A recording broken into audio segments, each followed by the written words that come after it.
Chapter 12. Living a Noble Life of Fulfillment, Wealth, and Creativity. On the spiritual path, it is not how well you do it, but your will and determination to do it that counts. The Cosmic Game. Everyone, myself included, experiences situations where the agenda of poor self-worth can feel devastating.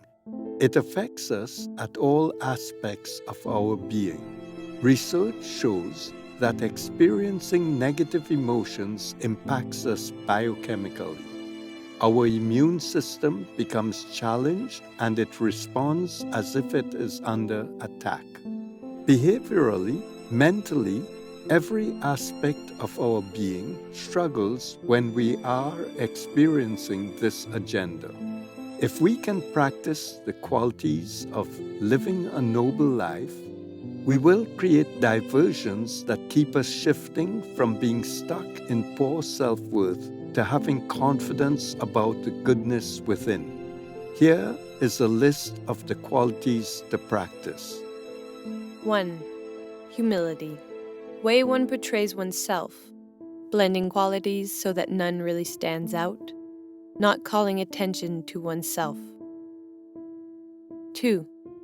Generous. Sharing resources, ideas, not hoarding one's assets when they can be shared without attachment. 3. Responsible. Fulfilling one's obligations. 4. Committed. Following through, staying on track. 5. Kind.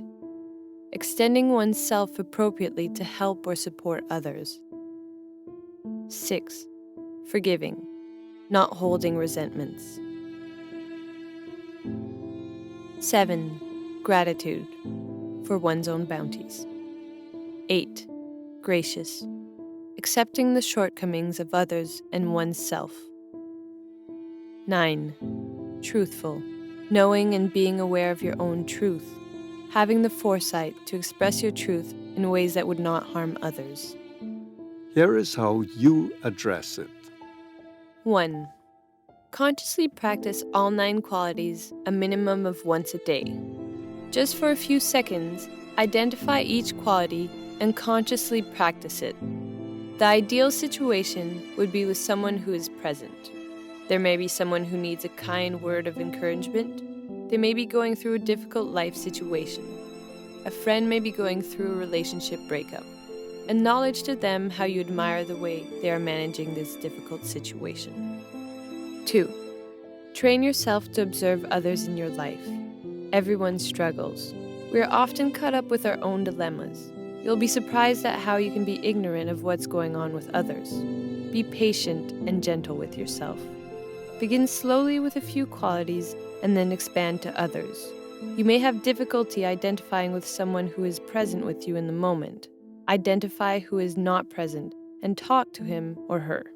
Remember the forgiveness process. Explain a truth you have been avoiding telling them. We are all human beings, and there will be some days that we will practice some qualities more and others less. That is fine. It is your will and determination to accomplish a task that creates success. As you commit to this process, you will make it a part of your daily life. 3. Review a convenient time or at the end of your day which qualities you completed and the ones you have forgotten to practice. You completed a project to give to your boss. You were committed and you stayed on track. You were kind to the secretary by telling her something positive about herself. You did not practice humility because you over-identified your successes to others. 4.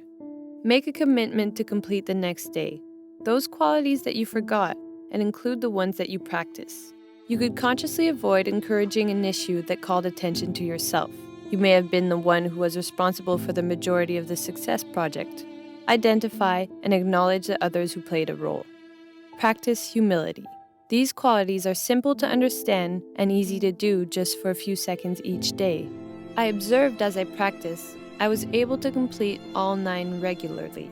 The time taken was usually a few minutes each day, and on the days I forgot a quality, I would make sure that in the first few hours of my day, I had completed those.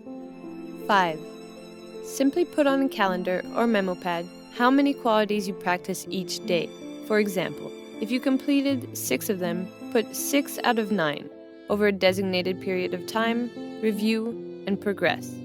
Some people would do it in a week's time or even a month. When you begin to look at the numbers, you'll get the idea that the majority of the time, once you have given a commitment to do it, you actually are acting nobly. It gives you a bird's eye view of all the positive actions that you have put in for that designated period. As mentioned, practicing this becomes a part of your daily activities. Previously, when we have issues of poor self-worth, it becomes our default position during the time of struggle. We willingly believe it to be true and ultimately pay the consequence for the amount of energy we invest in it. With this tool, we are reprogramming our self-worth by creating diversions of noble activities. Ultimately, we will recognize that we are good and do noble things. Practice these qualities and observe your own behaviors. Doubts will arise both in your thoughts and actions. A common example is minimizing or discrediting your actions. You might have been generous and shared some resources and ideas with a colleague. You then diminish it by telling yourself that anyone could do that and it was of no consequence. If you decided consciously to be generous, you need to accept that it is your positive action for that day. Gradually, you will find how so many issues of your life you diminish. Humility also plays a role as you're not calling attention to yourself when you do this exercise. Tool 2. Am I fulfilled? I frequently ask people this question. How will you know when you are fulfilled? Everyone that I have asked this question to does not have any idea of what they require to feel fulfilled.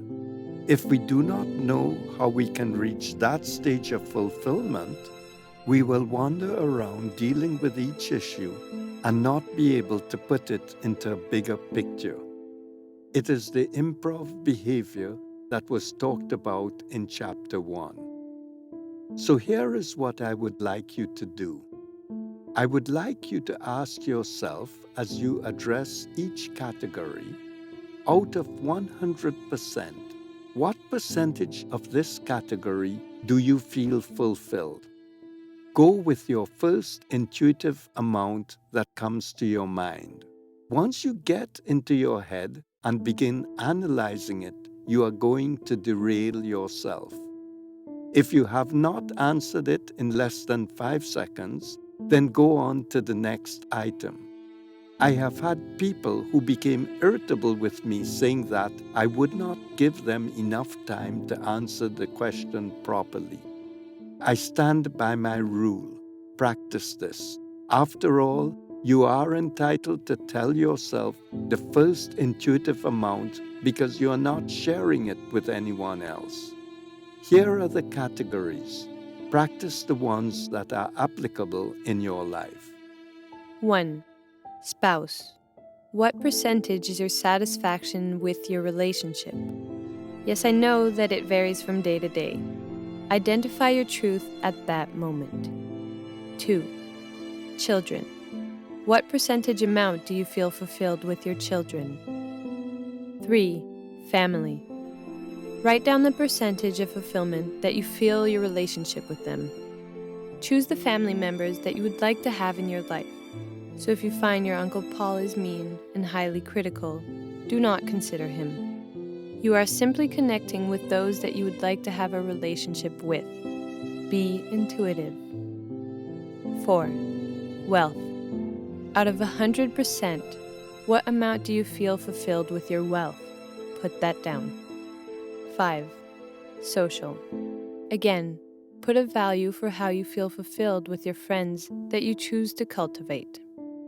7. Spirituality. What percentage are you satisfied with your spirituality? 8. Professional. What percentage of passion do you have for your current profession? Now you're only doing an intuitive self-evaluation. Look at the numbers. I have been so sorry to see people's poor self-worth when one or more of these numbers are low. They apologize for it. Remember, this is a non-judgmental exercise. We will use the rule of 80%. In those areas where you will rate yourself above 80%, you are already fulfilled. Achieving 80% or more affords a stable platform as it gives the opportunity for life events to fluctuate between 80 to 100%. Those on the list under 80%, look at the difference between them. If you feel that your health is currently at 60%, then you need to improve that by 20% to feel fulfilled. You may, for example, give yourself a low value for wealth. Say that you rate it at 20%. Then, accept that you need to improve your wealth by 60%. The next tool would be helpful for that. As you review your life through these various categories, you will find that you are already fulfilled in some areas. You may be 5 or 10% below that mark with others. Begin to make small, committed changes to achieve the 80% plus. Small changes will create positive direction and outcomes. In the group that practiced this, many found that there were 2 or 3 areas in which they were already fulfilled. This was very insightful for them. If their relationship with immediate family was at 95% and they had an argument with their spouse or one of their kids, they already knew that this area was fulfilled. They recognized that the crisis was one of life's events that always fluctuate within that 10% range. Their relationship was stable and fulfilled. As you begin to review your categories, you will find that if you are at a satisfaction level of 70% with your health, simply adding meditation, breathing, or even going for a walk on a regular basis will increase the value. You will begin to see the numbers change and become more motivated to feel fulfilled. There are a few categories that I continue to work on and they keep improving. With the majority of categories in my life, I feel fulfilled. I worked at it and I'm gaining the benefits associated with that effort. Tool 3, Splurging $300 million. Most people tell me that they would have no problem doing this, yet the majority of them never achieve it. It is the simplest task, but the most difficult to complete. Start with your gross annual income. Now, depending on your currency, you will need to adjust. These figures should simply be a gauge for you. I will use the example of US currency. If your gross salary is at or under $300,000 annually, you will fit into the 300 million category. You can convert that to rupees, euro dollars, or British pounds, or your own currency. If your gross income is higher than that, then here is the adjustment that you need to make. Say that you have generated $500,000 for the year. For every $100,000 above $300,000, you should add $100 million. If your gross annual income were $400,000, then the number for you would be $400 million. Here are the rules. 1. I want you to spend your amount. I will use $300 million as the example. I want you to spend $300 million over a 24 hours period, documented on paper or on some type of computer database program. Remember, we discussed how the brain could imagine something and have the same response as if it was actually taking place. 2. You have to be over the top in the quality of the articles you buy. For example, one of my friends told me that she was totally satisfied with a small compact car. I challenged her to splurge in spending on the car. With great reluctance, she decided to buy herself a state-of-the-art luxury car with all the bells and whistles associated with it. 3. You are not to use the money for investments. 4. You are not to give the money away to anyone else.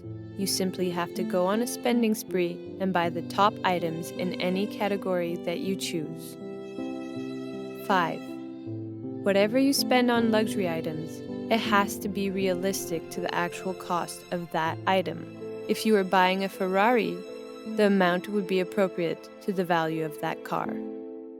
When I attempted this task, I recognized numerous issues that were my internal obstacles associated with wealth. I felt guilty about spending the money. I did not deserve it. I would be making others feel inferior because of my wealth. Monitor your thinking and emotions that arise. One person was really offended by me even suggesting this task.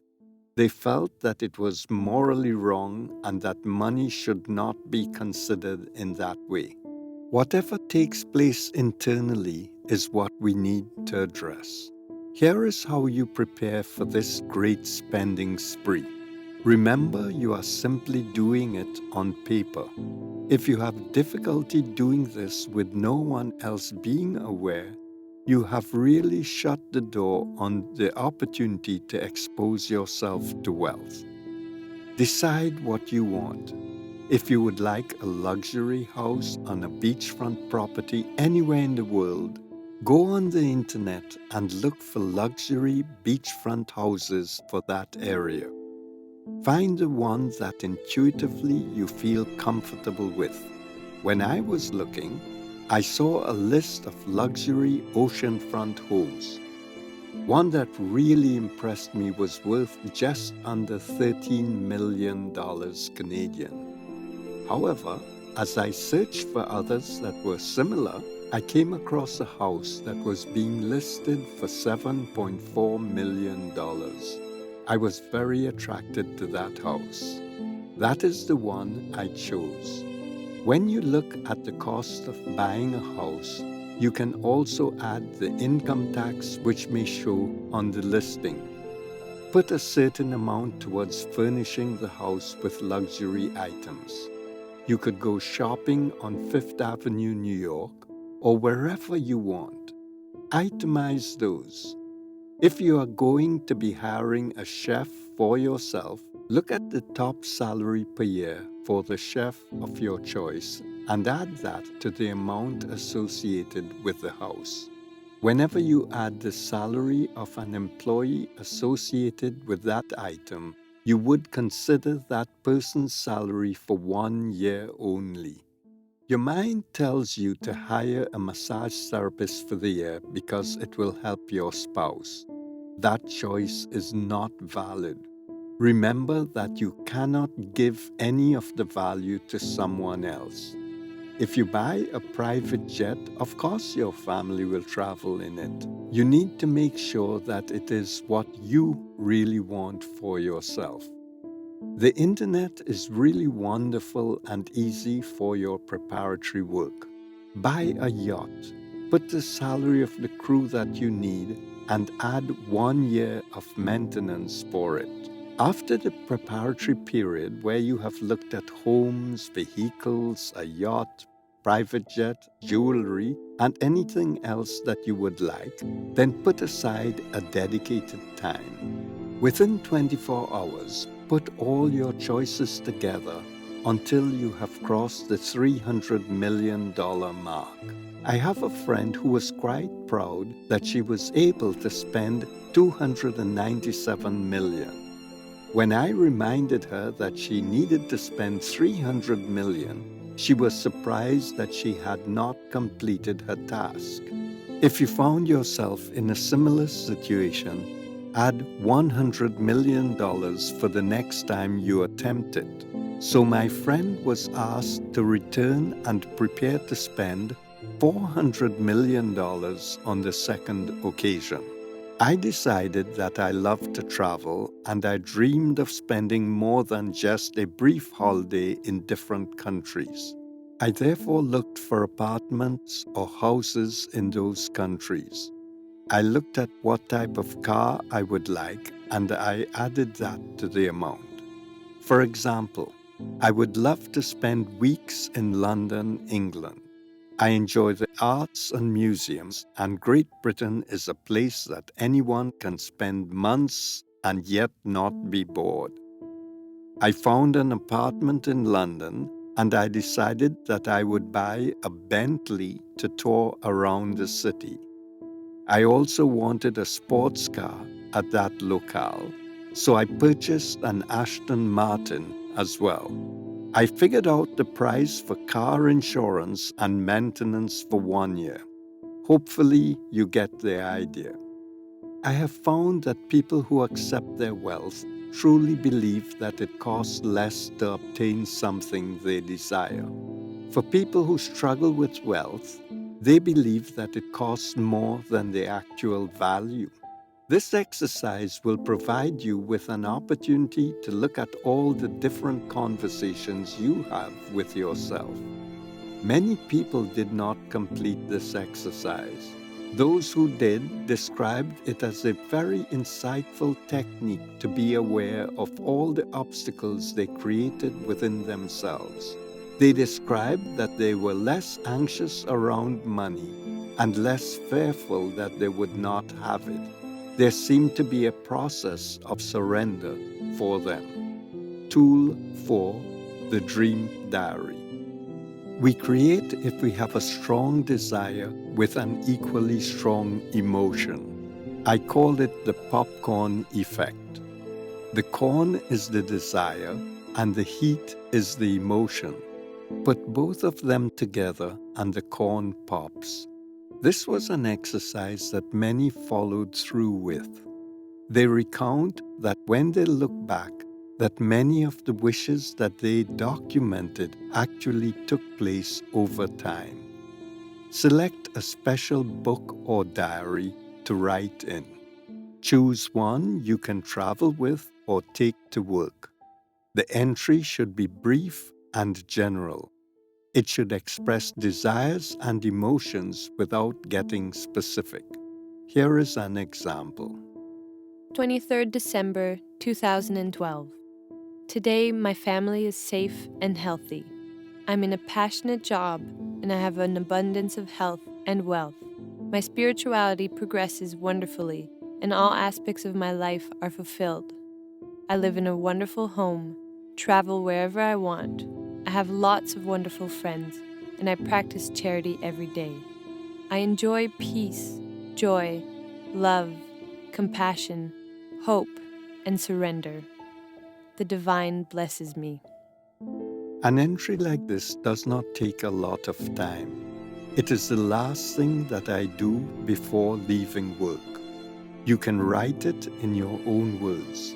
Do not worry if you are writing the same thing every day. Put the date on each entry in this diary that you have chosen to do this. You do not share it with others. You will find that gradually your writing changes to something that is more authentic within you. Keep writing this small journal entry on a daily basis and then just let it go when you are done. Treat it as a diversion. You may struggle while writing because you will think about the house that you want and your mind will take you to the furniture and entertainment system and everywhere else. Simply look at it as you are writing down your desire and you are adding to that the emotion associated with that desire. These tools function on the internal, interpersonal, and cultural levels. The greatest effect and the least recognized are at the internal level. One of my friends is actually writing a book on the dream diary and another is creating apps for the tools presented in this book. Start a huge, foolish project like Noah. It makes absolutely no difference what people think of you. Rumi.